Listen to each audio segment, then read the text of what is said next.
Well, kera no tātou. Tēnā tātou, ko whakareu I ka mai I tēnei pō, ki te whakawhirawhira, ki te kōrero I tēnei o ngā kaupapa, ne?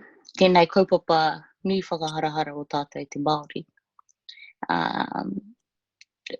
Ko ka rea pine mai ngā toko rua e whakakanohi nei I tēnei o ngā kaupapa, te Tangihanga. Ka waiho mā rāiwa e horo mai ko wai rāua. Tēnā, ka huri atu ki a koe Rikki ka, Māui timata. Tai tēnā. Tēnā koe. Ko wai au, ko te maunga, ko te iwi te awa, ko ngā te kahununu te iwi, ko ngai tupu te hapu, ko tēnei te tahu tōku pāpa ki te tahu tōku māma, ko o manu whiri te maunga, ko waimahana te moana, ko māmaru te waka, ko ngā te kahu ki whangaroa te iwi, ko ngā te au kiwa te hapu, ko Rikki Solomon tōku ingoa. Ngā mihi kia koutou I tēnei wā, tēnō māhaki ana ahau ki te haere mai ki te tūmai, e noho mai ki te kōrero kia koutou I runga tēnei, I tēnei, I suppose, tēnei wahangu I tēnei wā ki te kōrero kia koutou. Kia ora. Tēnā koe. Tēnā koe. Kia koe, Francis. Kia ora. Tēnā koe, Cass. Tēnā hoki koe te tuakana Rikki. O tira kia koutou e mātakitaki mai ana. Ko Francis Tipene taku ingoa, he uri ahau no roto o te raroa, o Paerangi. I reira ahau tupua ki te taha o aku krani mātua, ara ko Walter Tipene, rawa ko Helen Tipene. Hoi no tēnei wā he kai tia ki te pāpaku, he kai whakarite, he kai whakataka tu pāpaku ki roto ki tāmaki makaurau. Kia ora tātou. Tēnā koe. Tēnā pēr me huri ki te kaupapa. Ki mua tēnā, ko ai au, he uri ahau no te māhure no ngā puhi.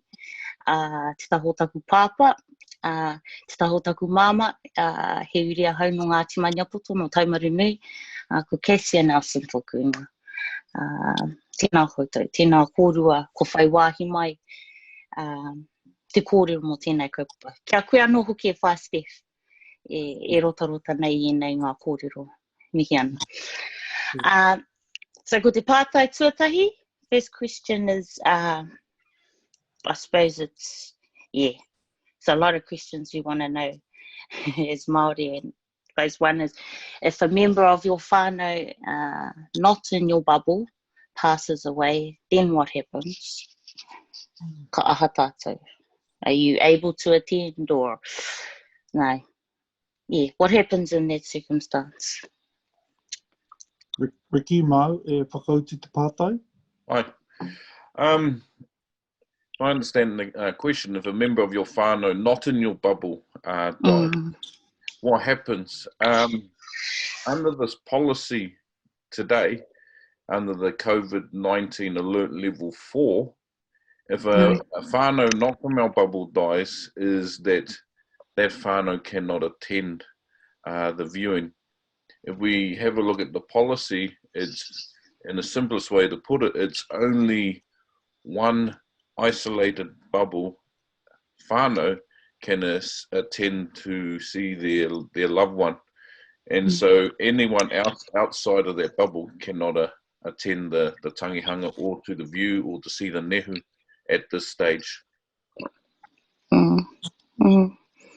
Okay. Ko te pātai tūru, nā whaia I tātou, can whānau do the same thing at the funeral directors that we do at the supermarket? I think that's lining up one in, one out at a time. Are we allowed to do that? Kia ora. Rikki, should I answer that one? Yeah, answer that one. Okay. That one then, no, you can't. So just what it leads on to Rikki's kōrero from the same whānau that the deceased belonged to, that the tūpāpaku belonged to in their bubble, ko rātou anahe ngā mea e tae te te kuhu mai ki roto ki te whare mate. Only that same family within the same bubble of the deceased are allowed to come to the funeral home. And when they do come under the alert level 4 that we're on at the moment, the COVID-19, they're not allowed to kiss, they're not allowed to touch their tūpāpuku, just ko te kite a kanohi a tinana anahe te mahi a te whānau e hau mai ki roto. So that means te tae te whakakākahu i te tūpāpaku, so they can't dress them. E tikana. Wai, under the alert level, mā ngā kai whakataka tūpāpaku tērā mai.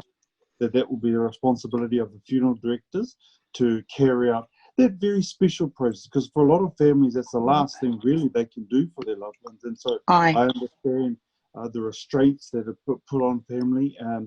And again, so it's good to have a good relationship with your funeral director. Trusting them to do that very sacred job of dressing your loved ones is important. And so to answer the question, no, we can't do it like the supermarket. It is just the one whānau from the one bubble. And, you know, Rikki's fair enough, you know, we've had the korero argument about, why can you do that at the supermarket and not at the whare mate? But we're not e aua here, you know, we've conveyed as much as we could and we've got this far. So we're pleased with it rather than what it was before.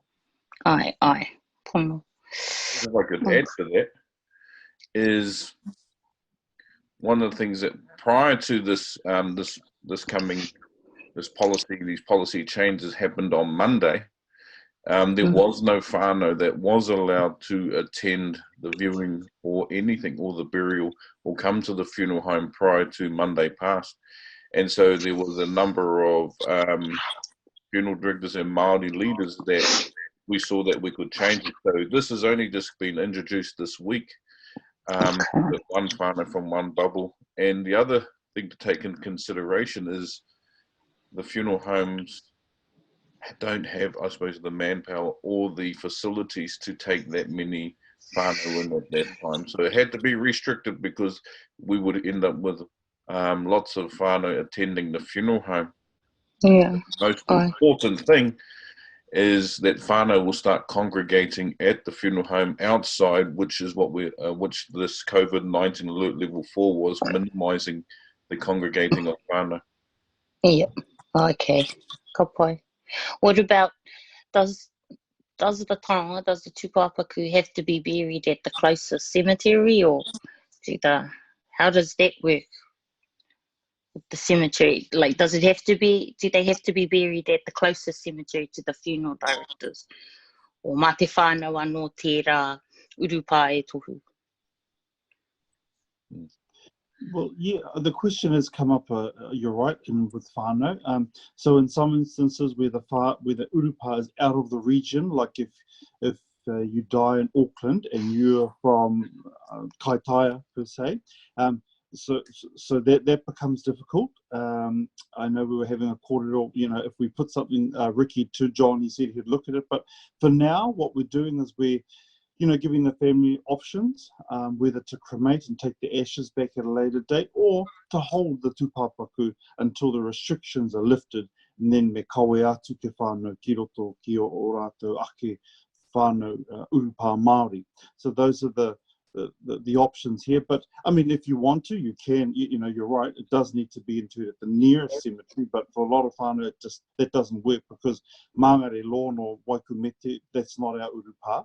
And so you know, there's been discussions with burying now and disinterring later, but that's very expensive.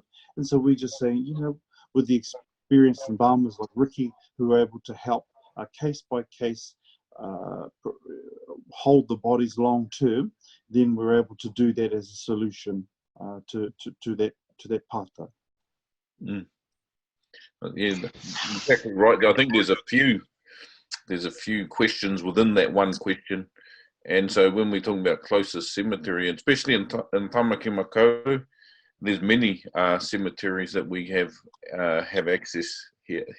access to, and but it's more for our whānau. I suppose this question is more to our whānau who stay outside of the region, and at this stage, no, we cannot go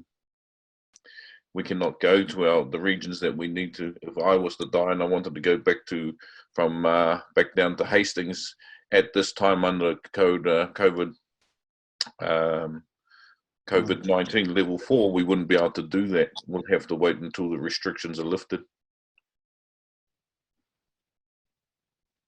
Okay. Alright. What about the procedure of cremation? What happens in that kaupapa? If that's an option, if the whānau chooses that option, how do they go about that? You want me to do this one? Aye. Okay. Hold on. The procedure for cremation, the whānau have a choice at the time after they can either choose to cremate or choose to do the nehu or burial. And what happens is they can choose either way. But when we're talking about after the cremation, we often refer to the cremains, as they call them, as our ashes. And we often say that we're going to take the ashes back to our urupa and we say from wherever. So when we look at the ashes, just a little bit of whakapapa, or I suppose to get to understand what cremation is cremation is when they cremate or using fire, they break down the tūpāpaku. And at the end of the cremation, what is left back is not just the ashes. It's the koiwi or the bones that are left. And so what they do is when they take this koiwi or these bones, they put them into an urn. And that's what's given back to our whānau. It's not just ashes, the koiwi or the bones of their loved one. And so when we look at the tikanga aspect of cremations and we look at what we're taking home, we're not just taking home ashes, we're taking their actual koiwi to their iwi. And so that can give our whānau a lot more comfort knowing that they're taking koiwi home versus just a container of ashes. And so that whakapapa connection is still there, so that they take it back to their urupa. They're bringing home the koiwi just the same way our tupuna did in Ngā Rā Muri, is that they would, most important thing was the koiwi. Aye. And all their traditional practices was the koiwi that was left, and then they would look after those and preserve those. So in a very similar way, we're taking those koiwi, or those ashes from the cremation, and then taking their home to their urupa. We're still taking their iwi home.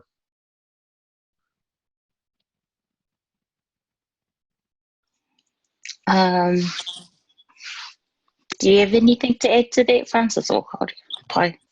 That is Pai. And you know, at the same time, it's still a hard thing for a lot of Māori to get their heads around, you know, but this is why we have these kōrero, so you can have that aspect and a different view upon it. But as soon as you mention cremation, they go, oh no, you know. But listening to Rikki's kōrero on that content for a lot of whānau will be, you know, it adds another dimension to it, because you're right, he's right about koiwi, e tika ana wera kōrero, our tupuna, all about the bones of our loved ones, you know, here, there and everywhere. So it makes sense. Kia ora mo tēnā.